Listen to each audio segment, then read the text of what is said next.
Hi friends, welcome back to my channel. ನಾನು ನಿಮ್ಮ ಶಾಂತಲಾ ಉಮೇಶ್. ನಾವು ಸಡನ್ನಾಗಿ ಊರಿಗೆ ಹೊರಟ್ವಿ. ನಾನು ಎದ್ದವಾಗ 4 ಗಂಟೆ. ನಾನು ಎದ್ದು ಸ್ನಾನ ಎಲ್ಲ ಮುಗಿಸ್ಕೊಂಡು ಮಕ್ಕಳಿಗೆ ತಿಂಡಿ ಎಲ್ಲ ರೆಡಿ ಮಾಡಿಕೊಂಡು ಇವಾಗ ಟೈಮ್ ತೋರಿಸ್ತಾ ಇದ್ದೀನಿ. 5 ಗಂಟೆಗೆ 10 ನಿಮಿಷ ಇದೆ. ದೇವ್ರ ದೀಪ ಎಲ್ಲ ಹಚ್ಕೊಂಡು ಮಕ್ಕಳನ್ನ ರೆಡಿ ಮಾಡೋಣ ಅಂತ ಹೇಳಿ ನಾನು ಬೇಗನೆ ಎದ್ದಿದ್ದೆ. ಇವಾಗ ದೇವ್ರ ದೀಪ ಎಲ್ಲ ಹಚ್ಚಿ ರೆಡಿಯಾದೆ. ನಮ್ಮ ಮನೆಯವರು ಎದ್ದು ಒಬ್ಬಳನ್ನ ರೆಡಿ ಮಾಡಿದ್ಲು, ನಾನು ಒಬ್ಬಳನ್ನ ರೆಡಿ ಮಾಡಿದೆ. ಹಾಗಾಗಿ ಬೇಗ ಹೊರಟ್ವಿ. ಇವಾಗ ನಮ್ಮ ಮನೆಯವ್ರ ಅಕ್ಕನ ಮಗ ಇರೋದ್ರಿಂದ ಅವನು ರೈಲ್ವೆ ಸ್ಟೇಷನಿಗೆ ಹೋಗಿ ಬಿಟ್ಟು ಬರ್ತಾನೆ. ನಮ್ಮ ಮನೆಯವ್ರು ಒಂದು ಟ್ರಿಪ್ ಹೋಗಿ ಟಿಕೆಟ್ ಎಲ್ಲ ತೆಗೆದು ಸೀಟ್ ಇಟ್ಕೊಂಡಿರ್ತೀನಿ ಅಂತ ಮೊದಲೇ ಹೊರಟರು. ನಾನು ನನ್ನ ಮಗಳು ಚಿಕ್ಕವಳು ಇನ್ನೂ ಮನೇಲೇ ಇದ್ದೀವಿ. ತುಂಬ ಅಂದರೆ ತುಂಬ ಚಳಿ ಇತ್ತು. ಹಾಗೂ ಹೊರಟ್ವಿ. ಈ ಮಕ್ಕಳನ್ನ ಕರ್ಕೊಂಡು ಇಷ್ಟು ಬೇಗನೆ ಹೋಗೋದು ಅಂದರೆ ತುಂಬ ಕಷ್ಟ. ಆದರೂ ನಮಗೆ ಟ್ರೈನ್ ವ್ಯವಸ್ಥೆ ಇರೋದು ಇದು ಒಂದೇ. ಇಲ್ಲ ನೈಟ್ ಟ್ರೈನಿಗೆ ಹೋಗಬೇಕು. ಅದು ಬೆಂಗಳೂರೆಲ್ಲ ಸುತ್ತಾಕಿ ಹೋಗುತ್ತೆ, ಇನ್ನೂ ದೂರ ಆಗಿಬಿಡುತ್ತೆ.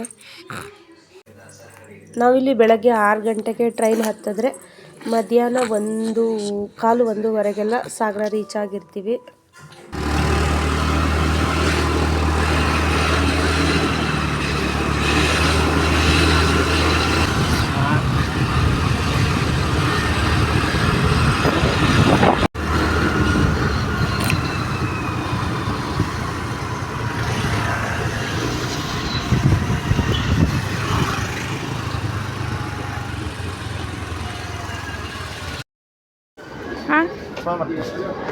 ಆ ಕಡೆಗೆ ಇರ್ಬೇಕು ಮೋಸ್ಟ್ಲಿ.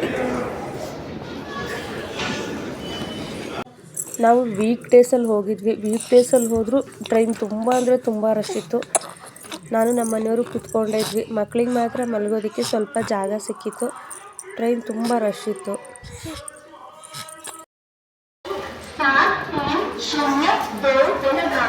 ಮೈಸೂರು ಎಕ್ಸ್ಪ್ರೆಸ್ लगभग 5:55 पर प्लेटफॉर्म नंबर 3 पर आने की संभावना है.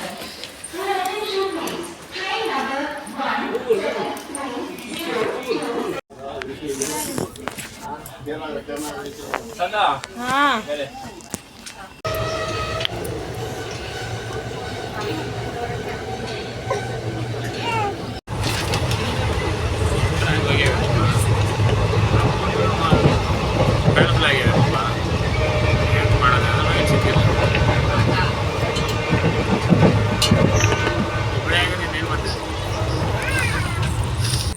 ನನ್ನ ಮಗಳು ಮಲ್ಕೊಂಡಿದ್ಲು.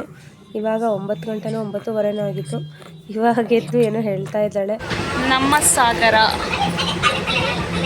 ಅಂತೂ ನಮ್ಮ ಸಾಗರ ಬಂತು.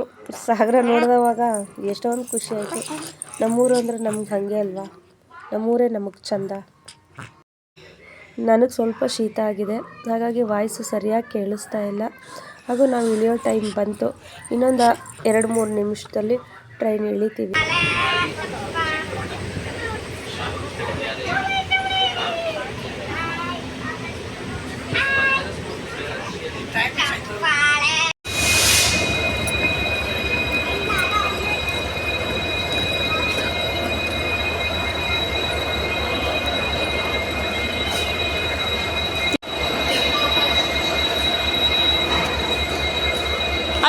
ಅಷ್ಟೊತ್ತಿಗೆ ನಮ್ಮ ಊರವ್ರದ್ದೇ ಒಬ್ಬ ಆಟೋ ಇದೆ, ಅವ್ರಿಗೆ ಫೋನ್ ಮಾಡಿದ್ದೆ. ಅವರು ನಾನು ಇಲ್ಲ ಬೇರೆ ಎಲ್ಲ ಹೋಗಿದ್ದೀನಿ, ಸ್ಕೂಲ್ ಟ್ರಿಪ್ಪಿಗೆ ಹೋಗಿದ್ದೀನಿ, ಬೇರೆ ಆಟೋ ಕಳಿಸ್ತೀನಿ ಅಂತ ಹೇಳಿ ಬೇರೆ ಆಟೋ ಕಳಿಸಿದ್ರು.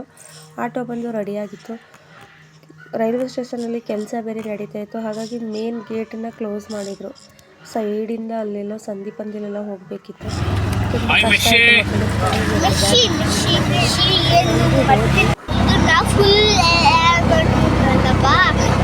ಕಳಿಸಿದ್ರಂತೆ.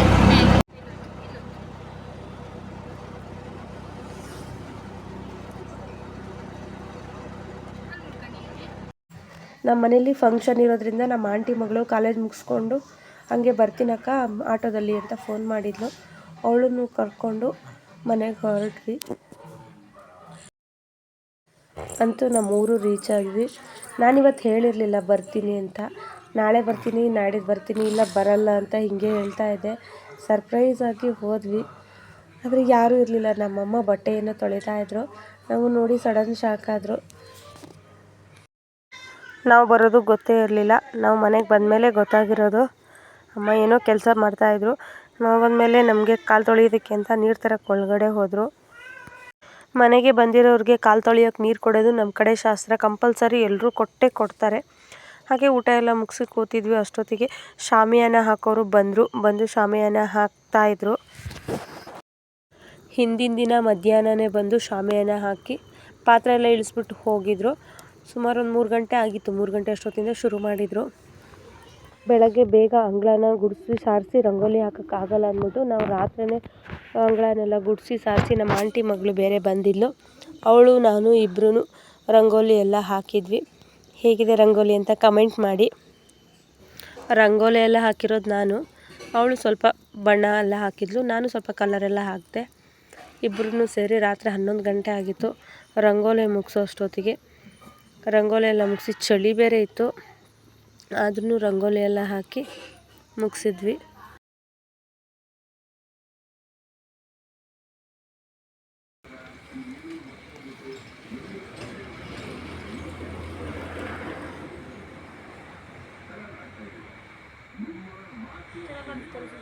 ಚೆನ್ನಾಗಿ ಕಾಣ್ತಕ್ಕೆ ಹಾಕು.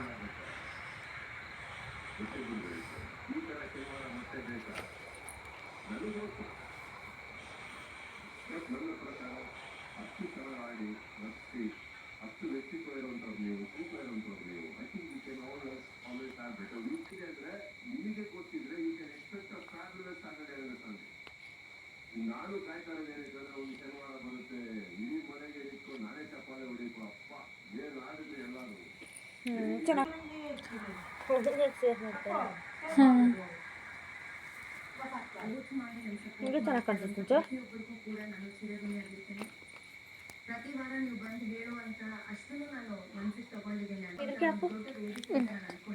ಒಂಚೂರು ಚೆಲ್ ಬಿಡ್ಲಾ?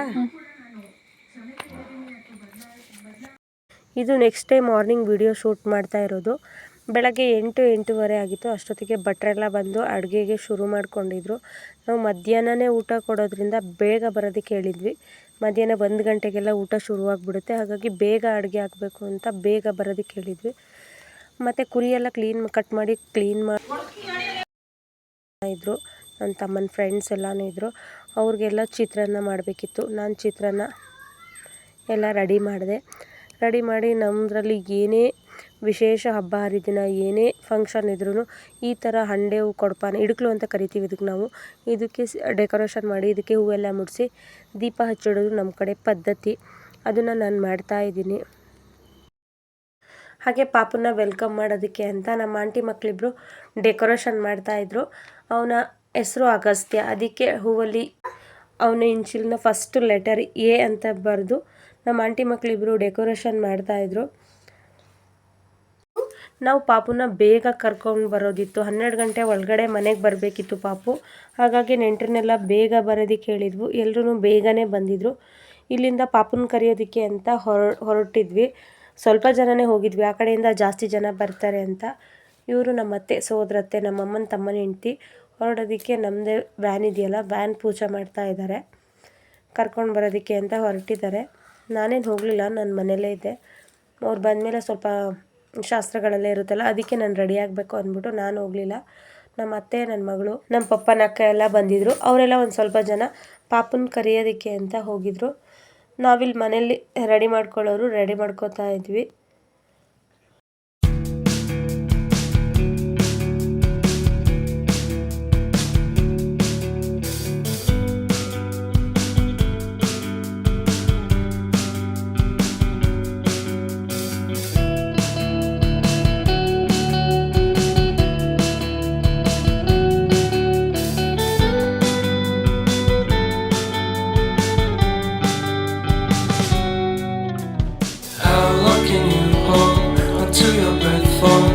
Been too long now, I think that I want a second guess you, a second guess me, a second guess them. Don't second guess me. Live in the moment, cause we are so free. And in this moment, life is like a dream. Live in the moment, cause we are so free. And in this moment, life is like a dream. So come a little closer, but don't hold your breath.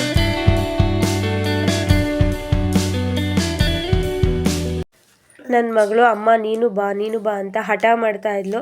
ನಾನು ಬರಲ್ಲ ಮಗನೇ, ನೀನು ಹೋಗಿ ಬಾ ಅಕ್ಕನ ಜೊತೆ ಅಂದ್ಬಿಟ್ಟು ಸಮಾಧಾನ ಮಾಡ್ತಾ ಇದ್ದೆ. ಹಾಗೆ ಸಮಾಧಾನ ಮಾಡಿ ಕಳಿಸ್ದೆ. ಎಲ್ಲರೂ ಹೊರಟಿದ್ದಾರೆ. ಇಲ್ಲಿಂದ ಏನು ಜಾಸ್ತಿ ಜನ ಏನು ಹೋಗಿರಲ್ಲ, ಸ್ವಲ್ಪ ಜನ ಹೋಗ್ತಾರೆ. ಯಾಕಂದರೆ ಆ ಕಡೆಯಿಂದ ತುಂಬ ಜನ ಬರ್ತಾರೆ. ಹಾಗಾಗಿ ಸ್ವಲ್ಪ ಜನ ಒಂದು ಶಾಸ್ತ್ರಕ್ಕೆ ಒಂದು 4ರಿಂದ 5 ಜನ ಕರೆಯೋದಕ್ಕೆ ಹೋಗ್ತಾರೆ. ಆಮೇಲೆ ಆ ಕಡೆಯಿಂದ ಜಾಸ್ತಿ ಜನ ಬರ್ತಾರೆ ಅಂತ. ಪಾಪುದು ನೇಮ್ ಬೋರ್ಡ್ ತುಂಬ ಚೆನ್ನಾಗಿ ಹಾಕ್ಸಿದ್ದ ನನ್ನ ತಮ್ಮ. ಅಗಸ್ತ್ಯ ಊರಿಗೆ ಬರ್ತಾ ಇದ್ದಾನೆ ಕಣ್ರು ಅಂತ ಹಾಕ್ಸಿದ್ದ. ಎಲ್ಲರೂ ಅದನ್ನೇ ನೋಡಿ ನಗಾಡ್ತಾಯಿದ್ರು. ಹಿಂಗೆ ಹಾಕ್ಸಿದ್ಯಲ್ಲ ಅಂತ, ಅವ್ನು ಸ್ಪೆಷಲ್ ಆಗಿರಲಿ ಅಂತ ಹಾಕ್ಸಿದ್ದೀನಿ ಅಂತ ಹೇಳ್ತಾ ಇದ್ದ ನನ್ನ ತಮ್ಮ. ಇವಾಗ ಆಲ್ಮೋಸ್ಟ್ ಎಲ್ಲ ಅಡುಗೆನೂ ಮುಗ್ದಿತ್ತು. ಇನ್ನೇನು ಚಿಕ್ಕ ಪುಟ್ಟದು ತಿಳಿ ಸಾರು ಈ ಥರದ್ದು ಮಾಡೋದು ಮಾತ್ರ ಇತ್ತು. ಮಟನ್ ಸಾರೆಲ್ಲ ಮಾಡಾಗಿತ್ತು. ನಮ್ಮ ಮನೆಯವರು ಮತ್ತು ನಮ್ಮ ಮಾವನ ಮಗ ಈರುಳ್ಳಿ, ನಿಂಬೆಹಣ್ಣು ಎಲ್ಲ ಕಟ್ ಮಾಡ್ತಾಯಿದ್ರು ಪಂತಿಲ್ ಕೊಡೋದಕ್ಕೆ ಅಂತ. ಮಾತಾಡ್ಕೊಂಡು ಕಟ್ ಮಾಡ್ತಾಯಿದ್ರು. ವೀಡಿಯೋ ಮಾಡ್ತಾಯಿದ್ಯಾ ಅಂತ ನನ್ನ ಏನೇನೋ ರೆಕ್ಸ್ಕೊಂಡು. ಮನೆಯಲ್ಲಿ ಫಂಕ್ಷನ್ ಯಾವುದೇ ಇರಲಿ, ಚಿಕ್ಕದೇ ಇರಲಿ ದೊಡ್ಡದೇ ಇರಲಿ, ಮನೆಯಲ್ಲಿ ಅಲ್ಲಿ ಸಡಗರ ಸಂಭ್ರಮ ತುಂಬಿರುತ್ತೆ. ಮನೆಯಲ್ಲಿ ನೆಂಟರು ಬರೋದು, ಮನೇಲಿ ಫಂಕ್ಷನ್ ಮಾಡೋದು, ಊಟ ಎಲ್ಲನೂ ಅಷ್ಟೇ ತುಂಬ ಖುಷಿಯಾಗಿರುತ್ತೆ.